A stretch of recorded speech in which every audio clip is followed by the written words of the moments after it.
They never saw it coming. Two brothers, walking home after school, carrying nothing but their backpacks and laughter. But within moments, their joy was stolen. Surrounded, mocked, and humiliated for nothing more than the color of their skin, they stood at the center of a storm they didn't create. Yet what happened next flipped everything upside down and left the bullies sprawled in shock. Was it fate, justice, or something far greater at play? This is the story you won't forget. It started like any other afternoon. Marcus and Malik, twin brothers, left their high school with the same routine they'd followed countless times, joking about teachers, swapping dreams about college, and racing each other down the sidewalk. They weren't troublemakers. They weren't looking for attention. They were just two teenagers trying to carve out a normal life in a world that often reminded them they were different. Their mother worked long shifts at the hospital, and the boys carried a quiet pride in making her sacrifices worth it. They kept their grades up, stayed close, and leaned on each other in a way only twins could. To most, they were simply kids with bright futures. But not everyone saw them that way. Just down the block, eyes followed them with a different kind of interest. Whispers and laughter echoed from a group of teens, their gaze sharp, their intent unmistakable. For Marcus and Malik, the day still felt ordinary, but in reality, the ground beneath them was already shifting. What waited just a few steps ahead was something that would test not only their strength, but also expose the ugliest side of human cruelty. The laughter behind them grew louder.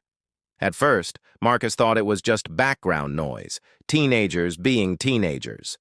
But the rhythm of the voices sharpened, turning into taunts that carried his name, his skin, his very existence as a punchline. Malik slowed his steps, his shoulders stiffening. The brothers didn't need words to communicate. They both felt it.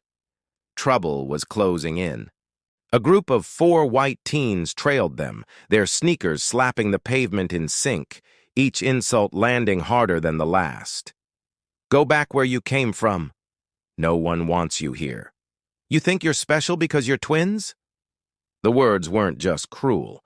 They were cutting, designed to strip Marcus and Malik of dignity piece by piece. The twins kept walking, hearts pounding, trying to remember what their mother always said: ignore it, keep your head high, don't give them the power. But how do you ignore voices that won't stop?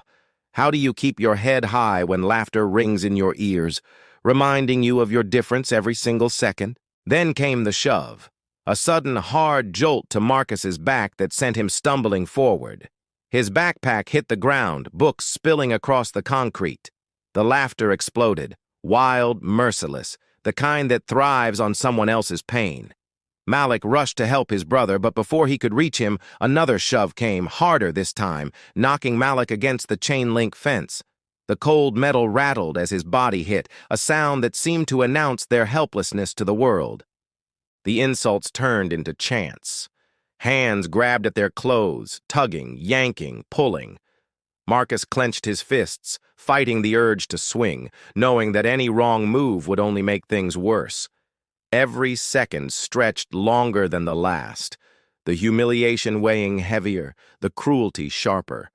They were surrounded, trapped in a circle of jeers and fists waiting for the signal to strike harder. And then silence, just for a moment, but enough to make the air feel heavier. One of the bullies stepped forward, grinning, as if about to deliver the final blow that would seal the twins' humiliation. The others leaned in, eager, hungry for the spectacle.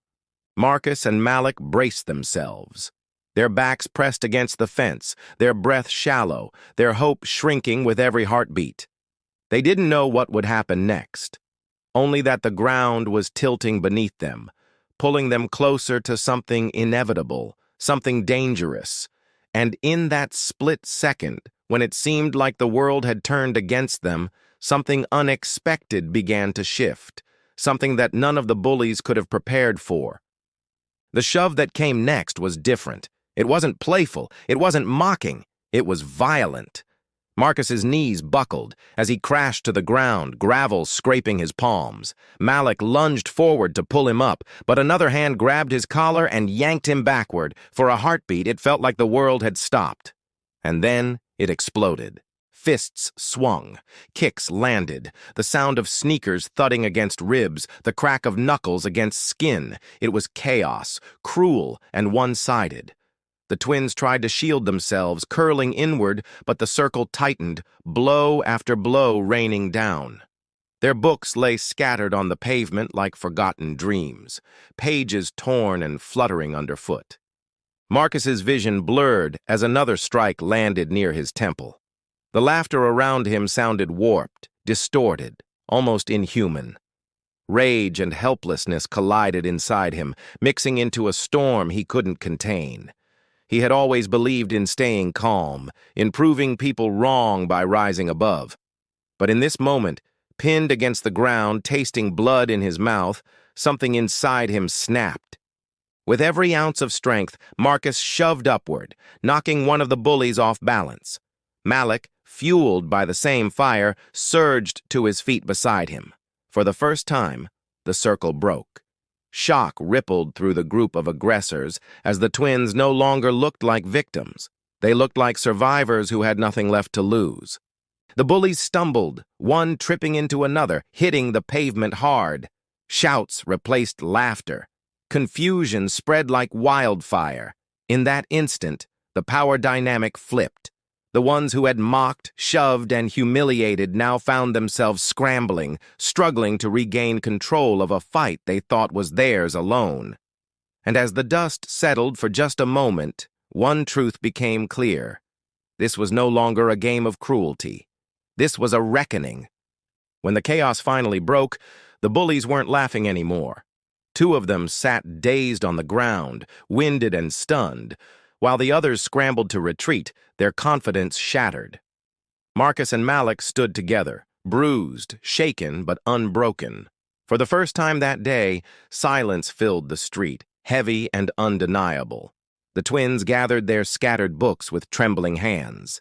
Every movement hurt, but it wasn't the bruises that weighed on them most. It was the truth. No matter how well they behaved, no matter how much they tried to fit in, their skin alone made them a target. That knowledge cut deeper than any fist. At home that night, their mother's tears said what words couldn't. She had always warned them to stay strong, to hold their heads high, but even she knew that strength had limits when a society kept testing it. The boys didn't just survive an attack. They survived a reminder of how deeply cruelty could run, how quickly hate could surface. And yet within their pain was something else. Resolve. They had faced humiliation, violence, and injustice. And still, they stood. Their story wasn't just theirs anymore. It was a reflection of countless others who endure the same prejudice, the same wounds that never fully heal. Because racism doesn't always wear a uniform. Sometimes it hides in classrooms, in neighborhoods, in the faces of peers who should have been friends. And every time it reappears, it asks us all the same haunting question. Will we stand against it, or let it repeat again and again? The choice isn't theirs alone, it's ours.